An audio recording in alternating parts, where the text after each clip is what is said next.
Hi, greetings of the day, my lovely followers. This is Subramanian Balagopalan back again with yet another interesting video.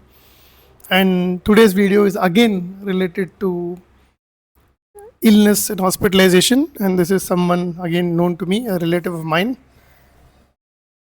Now, this person has been experiencing health issues for a long time now, a lot of health complications, if I may say. And the last year has been tough. When I say last year, I'm talking about her most recent solar return, and it's been really tough from a health standpoint with multiple hospitalizations and a lot of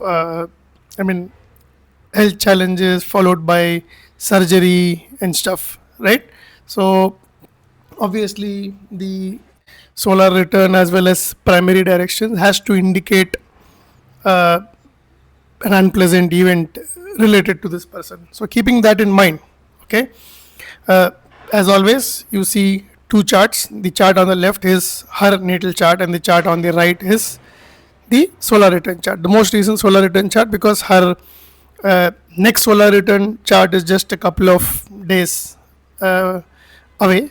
But then obviously most of these unpleasant events happened last year, and especially earlier this year, between say Jan and March is when some of those unpleasant events peaked, right? So with that background, let me quickly show you the primary directions that were active, right? So I think she had some surgeries in the month of March, I guess, Feb and March. I think Feb, if I'm not mistaken. Uh, okay, but let us look at primary directions and see if they really give indications of such unpleasant events. So if you look at primary directions, see the ascendant. Okay, the ascendant, just a minute. The ascendant is directed to the terms of Mars in Gemini, right? And the ascendant has still not changed the terms. If you see, the ascendant continues to be in the terms of Mars in Gemini. It is not switching terms almost till the time the event happened.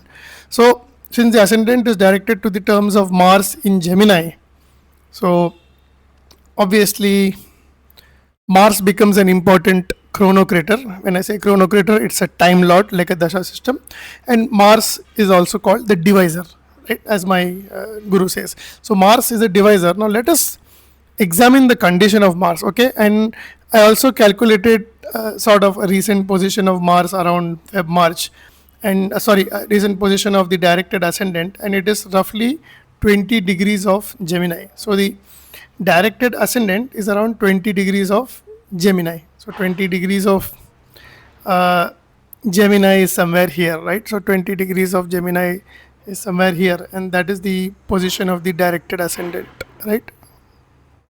Similarly, if I mark directed ascendant here, it is somewhere 20 degrees of Gemini, it is somewhere here, right? It is somewhere here. Cool. But more important is that it is directed to the terms of Mars, and Mars becomes an important chronocrater. Now look at Mars. Okay, Mars is the natal 8th lord, remember, and Mars is debilitated in the 4th house of the scribe. So Mars being the natal 8th lord indicating surgeries, anything that could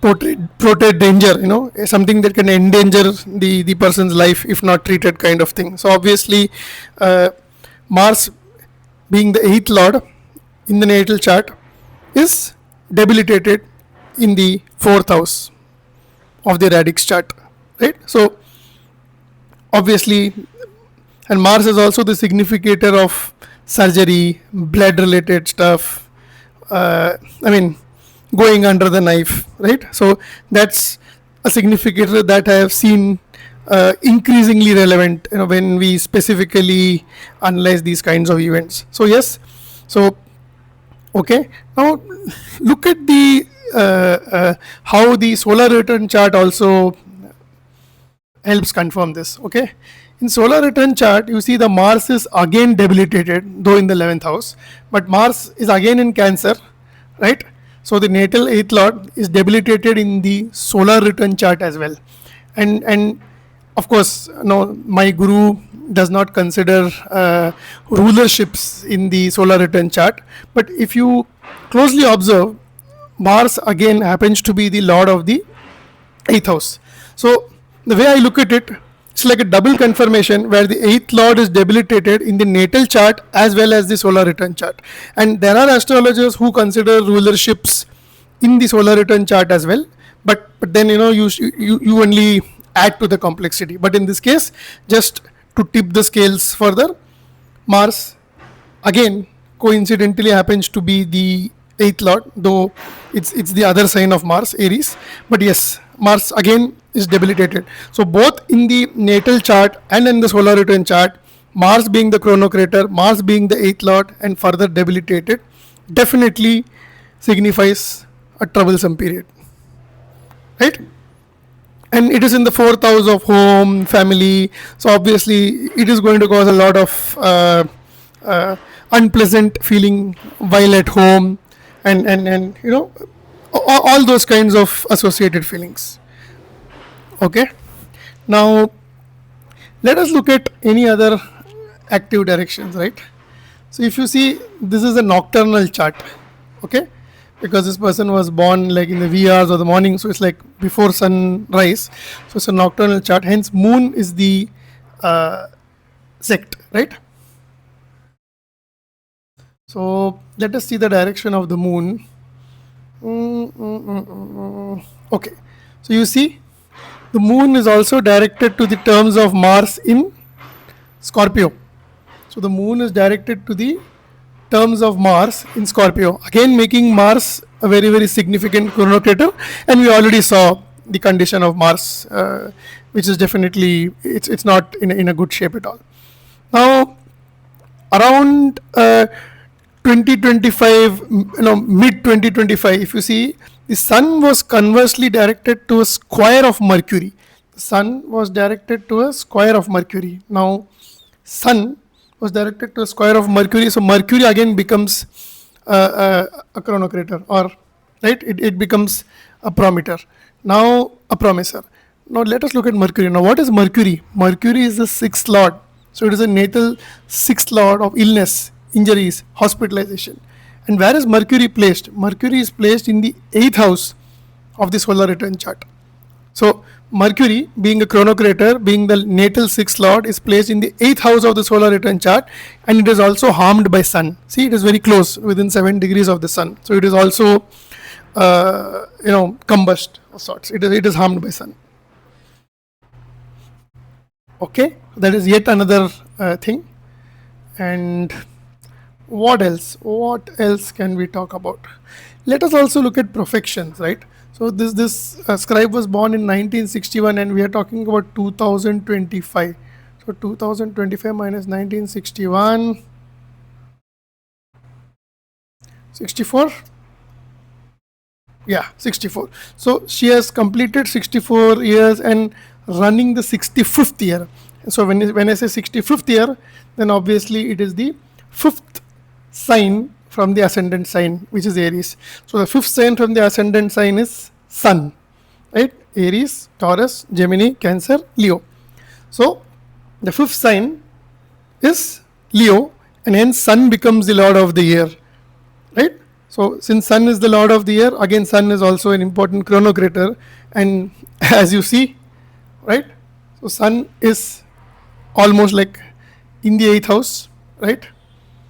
And also pretty much and the 6th lord Mercury is going to conjunct Sun, right? Mercury being a faster planet. So Sun as the lord of the year is in the 8th house. Of course, it is cusp of the 8th house and entering the 9th house, but nevertheless is still going to get a conjunction of Mercury shortly, because Mercury is a faster moving planet and Mercury is the 6th lord, right?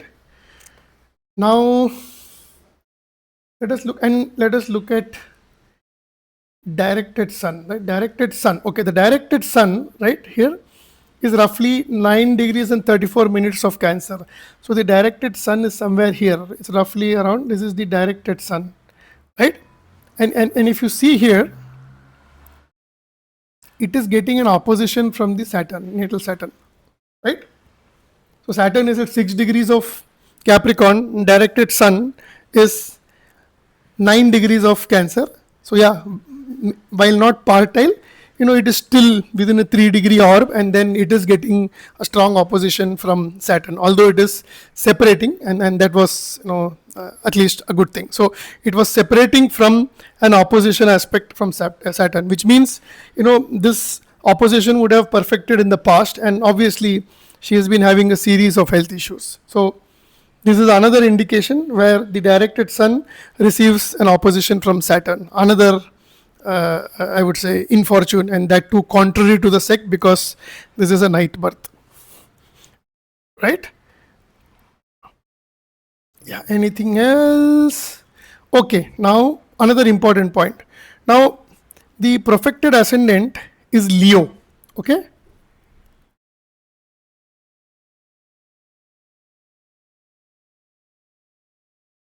So remember, Saturn also happens to be the profected 6th lord, because if the profected ascendant is Leo, the second lord is Virgo, third lord is Libra, fourth lord is Scorpio.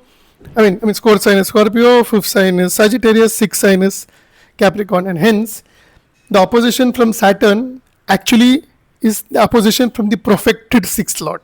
Okay, this is another way of looking at it. I know it is getting complicated, but I'm also trying to teach you what are the different angles from which it could be operating. So again, you see a 6th lord, 6th house kind of significations coming in through the opposition from Saturn, right? So these are some of the ways using which you can definitely get a fair idea of the year in terms of the kind of events that are a possibility. And then, as I said, you should always complement this with other techniques that you use. You could use zodiacal releasing. Somebody from the practicing the Indic style could use the dasha systems, Parashari, Jaimini, transits. So I mean, it's completely based on what works for you. But then, as a firm believer in this gold standard, I always wanted to show you how to see this event using primary directions. And remember, this is a composite system. It is not just using the natal chart. I am using the natal chart, I am using the solar return chart, I am using profections, but all I'm trying to tell you is what is the correct way of analyzing a chart using this composite framework. And maybe you could also go further, where we are saying that the profected ascendant now moves to 17 degrees of Leo, right? And then just see where 17 degrees of Leo falls, right? So that is another way to check, if there are any other malefic aspects that you're able to see and stuff. So you can also project 17 degrees of Leo into the natal chart, or you can project 17 degrees of Leo into the solar return chart, and then further see, if there are any malefic aspects falling within that range and all that stuff. But all I'm trying to tell you is be open to new ideas. Try to understand how our ancients would have gone about predicting these events. And I can again tell you, while you can go ahead and use your outer planets, Uranus, Neptune, Pluto, most of the astrologers in India, as well as our ancients, obviously did not have a lot of knowledge about these outer planets, and were still able to predict with a fair degree of accuracy. So obviously you can, but the more variables you add, the more it gets complicated. If you're able to work with fewer variables, and I think this itself is quite a lot of variables that we have brought to the table, I think with time, if you start looking at charts this way, it'll give you a very solid and strong predictive framework. And as always, hats off to my guru for blessing me and teaching me one of the right ways to predict using primary directions, distribution through the bounds, and solar returns. And thank you so much. I hope you enjoyed this video, and I will wait for your comments and be more than happy to create similar videos. And stay tuned. Shortly, I'll post another interesting video. Continue to have a nice weekend. Stay smart. Bye bye. This is your astrologer Subramanian Balagopalan signing off. Bye.